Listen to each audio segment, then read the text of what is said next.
ఈరోజు నరసరావుపేట గుంటూరు రోడ్లోని వైఎస్ఆర్ కాంగ్రెస్ పార్టీ కార్యాలయంలో జరిగిన పత్రికా సమావేశంలో మాజీ శాసనసభ్యులు డాక్టర్ శ్రీ గోపిరెడ్డి శ్రీనివాసరెడ్డి గారు మాట్లాడుతూ నిన్న తిరుపతిలో జరిగిన తొక్కిసలాటలో సుమారు 6 భక్తులు చనిపోవడం, 48 మంది గాయాలు పాలవడం, తిరుపతిలోని సిమ్స్ మరియు హాస్పిటల్లో చికిత్స పొందుతున్నారని ఈరోజు వార్తల ద్వారా చూస్తున్నాం. నిజంగా చాలా దారుణమైన అంశం. దీన్ని తీవ్రంగా పరిగణించాల్సిన అవసరం ఉంది. తిరుమల తిరుపతి చరిత్రలో ఎన్నడూ జరగనటువంటి సంఘటన. మరి గతంలో 5 సంవత్సరాల వైఎస్ఆర్సీపీ ప్రభుత్వంలో 4 లక్షల మందికి టోకెన్లు ఇచ్చాం. ఇప్పుడు కూడా అంతే ఇచ్చాం. బాధ్యతారాహితంగా ఈరోజు టీటీడీ కమిటీ, టీటీడీ యాజమాన్యం, అట్లనే అక్కడ ఉన్న అధికారులు ఎవరిచ్చారు అంటే మరుసటి రోజు తెల్లవారుజామున 5 గంటల 30 నిమిషాలకు ఇస్తామంటే ముందు రోజు ఉదయం 7 గంటల 30 నిమిషాలకు ప్రజలు అక్కడ క్యూ లైన్లో రావడం, అక్కడ అందరికీ పాకలో కూర్చోబెట్టడం, ఇవన్నీ చూశాం. కనీసం మధ్యాహ్నానికి 1,00,000 మంది వచ్చారు అని సమాచారం ఉంది. కనీసం ఇప్పటికైనా వారికి మంచినీరు కానీ, బాత్రూమ్ ఫెసిలిటీస్ కానీ ఏమీ ప్రొవైడ్ చేయకుండా ఈ దేశంలోనే కాదు, ఈ ప్రపంచంలో అత్యంత ధనవంతమైన దేవస్థానం ఉంది అంటే అది టీటీడీ. ప్రపంచంలో అలాంటి దేవస్థానం టికెట్లు ఇస్తున్నప్పుడు కనీసం వారికి క్యూ లైన్లు ఎలా ఉన్నాయి, దానికి మెష్ ఏర్పాటు చేసుకోవడం, అట్లానే బాత్రూంలు, మంచినీరు ఇలాంటివి కూడా ఏర్పాటు చేసుకోకుండా వీరందరూ కూడా ఉదయం నుంచి అక్కడ చూస్తున్నారు అంటే కళ్ళు అప్పగించి ఏ విధంగా ప్రభుత్వం విఫలమయ్యింది అనేది ఈరోజు ప్రజలు అర్థం చేసుకోవాలి. అక్కడ ఉన్న ప్రజలు, భక్తులు చెప్తూ ఉన్నారు టీవీ మీడియాలో, మెష్లు ఈ విధంగా నిర్మించినట్లయితే ఇది జరిగి ఉండేది కాదు కదా అని వారు చెబుతున్నారు. మరి గతంలో 5 సంవత్సరాల పరిపాలనలో జగన్మోహన్ రెడ్డి గారి పరిపాలన చేసినప్పుడు కూడా ఇచ్చారు. వైఎస్ఆర్సీపీ ప్రభుత్వం అధికారంలో ఉన్నప్పుడు ఇచ్చిన టికెట్లు మరి ఈరోజు కూడా అదే టికెట్లు ఇస్తున్నారు. మరి ఎందుకు ఇంత ఘోరం జరిగింది? ఇది తీవ్రమైన మచ్చ. చంద్రబాబు నాయుడు దీన్ని ఒక రాజకీయ వేదికగా వాడుకుంటున్నాడు. ఇవాళ ఒక టీవీ యాజమాన్యానికి, టీవీ ఛానల్ నడిపే వ్యక్తికి టీటీడీ బోర్డు చైర్మన్ ఇచ్చారు అంటే అసలు అతనికి ఎటువంటి అనుభవం ఉంది, చేయగలడా లేదా అని నీకు ఉండాలి కదా. ముందు ఆ చైర్మన్ గారు ఏదో వస్తారు, ఊరక చూసి వెళ్లే కార్యక్రమం తప్పితే మీరేం సమాధానం చెప్తావు చంద్రబాబు నాయుడు? లడ్డూ తయారీలో జంతువుల యొక్క ఆయిల్ కలిపారు అన్నప్పుడే హిందువుల మనోభావాలు దెబ్బతిన్నాయి. ప్రపంచంలో హిందూ మనోభావాలు దెబ్బతీశాయి. ఎందుకంటే నువ్వు జరగకుండానే జరిగిందని చెప్పావు, దానికి తర్వాత ఎంక్వైరీ అని అన్నావు. దాని మీద సుప్రీంకోర్టు మాట్లాడింది. సుప్రీంకోర్టు అక్షంతలు వేసిన తర్వాత ఈ మధ్య ఈ పెద్ద మనిషి మాట్లాడడం ఆపేశాడు. ఇవాళ ఎటువంటి సమాధానం చెప్తావు చంద్రబాబు నాయుడు? ఇవాళ జరిగిన దానికి ఎవరు బాధ్యత తీసుకుంటారు? నీ ప్రభుత్వం తీసుకుంటుందా, లేకపోతే మీ ఈవో తీసుకుంటాడా, మీ చైర్మన్ తీసుకుంటాడా, లేకపోతే మీ పవన్ కళ్యాణ్ గారు సనాతన ధర్మం పాటించాలి అని చెప్పిన పవన్ కళ్యాణ్ గారు తీసుకుంటారా? ఎవరి మీద కేసులు పెట్టాలి, ఎందుకు ఉపేక్షించాలి? టీవీ యాజమాన్యానికి ఈరోజు టీవీ ఛానల్ నడిపే వ్యక్తికి టీటీడీ బోర్డు చైర్మన్ ఇచ్చా అంటే అతనికి ఎటువంటి అనుభవం ఉంది, అతను చేయగలడా లేదా అనేది మీకు ఉండాలి కదా. ముందు ఆ చైర్మన్ గారు ఏదో వస్తాడు, ఊరకు చూసి వెళ్ళే కార్యక్రమం తప్పితే మీరేం సమాధానం చెప్తారు?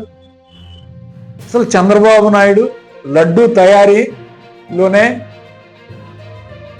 జంతువుల యొక్క ఆయిల్ కలిపారు అన్నప్పుడే హిందువుల మనోభావాలు దెబ్బతిన్నాయి.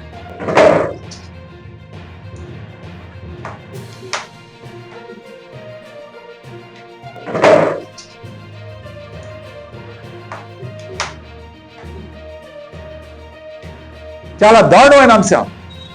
అరే పవన్ కళ్యాణ్ అల్లు అర్జున్ 2 కోట్ల రూపాయలు ఇచ్చిన ఒక మృతికి సినిమా వాళ్ళు వెళ్ళి 2 కోట్ల రూపాయలు ఇస్తామన్న అతన్ని ఎంత ఇబ్బంది పెట్టారో మానసికంగా మనం చూస్తున్నాం. ఆఖరికి పవన్ కళ్యాణ్ కూడా మాట్లాడాడు పరామర్శించలేదని. అరే నిన్న గేమ్ చేంజర్ సినిమాకి వెళ్ళి 2 సరిపోతే 5 లక్షలు ఇచ్చి చేతులు తుడుచుకున్నారు. ఇవాళ 25 లక్షలు నష్టపరిహారం అని చెప్పారు. మీరు 25 లక్షలు కాదు, ఇంకా పెంచాలి. కనీసం కుటుంబానికి 1 కోటి రూపాయలన్నా మీరు అందజేయాలని చెప్పి ఈరోజు మేము డిమాండ్ చేస్తున్నాం. మెరుగైన ట్రీట్మెంట్ అందించాలి. వాళ్ళందరినీ ప్రభుత్వ హాస్పిటల్లో కాదు, ఎక్కడైనా మెరుగైన వైద్యం ఎక్కడ లభిస్తుందంటే అక్కడికి తీసుకెళ్లి ఈరోజు 48 మందికి కూడా మెరుగైన వైద్యం అందించాలి. హఠావుడిన ఈరోజు తప్పు అయిపోయిందని చేతులు దులుపుకునే కాదు, ఈరోజు 302 కేసులు పెట్టాలి. ఎవరైతే దోషులు ఉన్నారో వాళ్ళ మీద చర్యలు తీసుకోవాలి. ముఖ్యంగా ఈరోజు టీటీడీ అధికారులు, పోలీస్ యంత్రాంగం, రెవెన్యూ అధికారులు ఎవరైతే బాధ్యులు ఉన్నారో అందరి మీద కూడా కేసులు పెట్టి చేతులు, ఎవరో ఒక డిఎస్పీ గేట్లు తెరిచాడు, ఆయన బలిపస్సు చేయాలని అనుకుంటున్నారు. ఆయన ఒక్కడే కాదు, ఈ అరేంజ్మెంట్స్ లో విఫలమైన టీటీడీ బోర్డు, టీటీడీ సభ్యులు, అధికారులు అందరి మీద కూడా చర్యలు తీసుకోవాలని నేను డిమాండ్ చేస్తాను. చంద్రబాబు నాయుడు ఇవాళ ఏదో కంటి చూపు వెళ్తే వాళ్ళ ప్రాణాలు తిరిగి రావు. ఖచ్చితంగా మీరు చేస్తున్న తప్పుని, ఎక్కడ తప్పు జరిగింది, ఈ కమిటీలు వేసే దగ్గర నుంచి తప్పు జరుగుతూనే ఉంది. ఖచ్చితంగా మీరు బాధ్యత వహించాలి. నేను ఒకటే చెప్తా ఉన్నాను, ఆ రోజు కూడా చెప్పాను, లడ్డు విషయంలో కూడా చెప్పాను. వెంకటేశ్వర స్వామి మీద నిందలు వేసి రాజకీయ పబ్బం గడుపుకోవాలంటే కుదరదు. స్వామివారు ఖచ్చితంగా కళ్ళు తెరుస్తాడు. కళ్ళు తెరిచాడు, మీ యొక్క పాపాలు నిజంగా పండుతాయి. ఇది గుర్తుపెట్టుకోవాలి. ఖచ్చితంగా ఈ యొక్క దీనికి నిజంగా మీరు చంద్రబాబు నాయుడు మాట్లాడిన మాటలే ఈరోజు శాపంగా మారాయని చెప్పి నేను భావిస్తున్నాను. చంద్రబాబు నాయుడిని తీవ్రంగా ఖండిస్తున్నాను. కాదు, ప్రపంచంలో హిందువుల యొక్క మనోభావాల్ని దెబ్బతీశారు. ఎందుకంటే నువ్వు జరగకుండానే జరిగిందని చెప్పావు. దాని తర్వాత ఎంక్వైరీ అన్నావు. దాని మీద సుప్రీంకోర్టు కూడా మాట్లాడింది. సుప్రీంకోర్టు అక్షంతలు వేసిన తర్వాత ఈ మనిషి పెద్ద మనిషి మాట్లాడటం ఆపేశారు. ఇవాళ ఎటువంటి సమాధానం చెప్తావు చంద్రబాబు నాయుడు?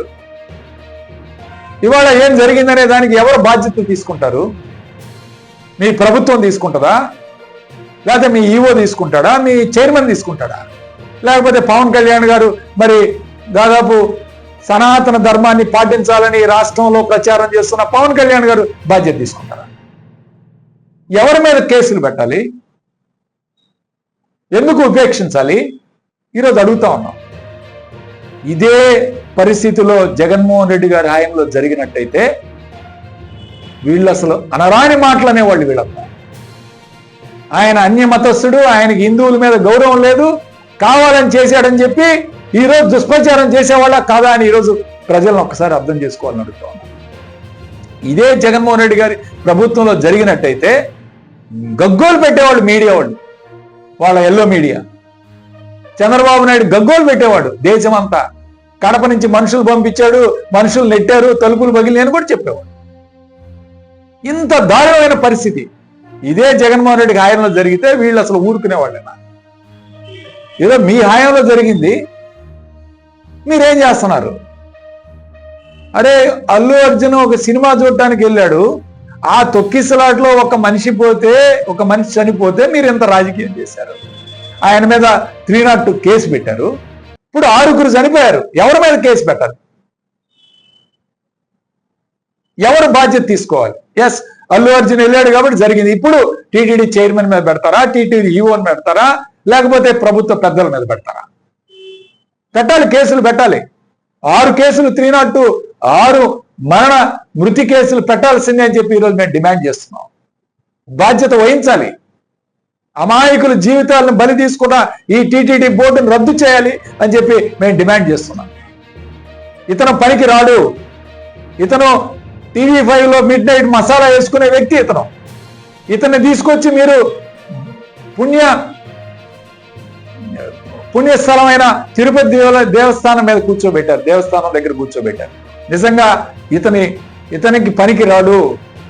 టీటీడీ బోర్డుని ఇమీడియట్ గా మీరు రద్దు చేసి నిజంగా హిందువుల ధర్మాన్ని పాటించేటట్టయితే, ఎవరైతే ఈరోజు మరి హిందూ పెద్దలు ఉన్నారో అందరితోటి కలిసి బయట వ్యక్తులు లేకుండా దేవాలయం అంటే పవిత్రంగా చూసుకునే వాళ్ళకి మాత్రమే ఈ పదవులు అప్పచెప్పాలని చెప్పి నేను డిమాండ్ చేస్తున్నాను.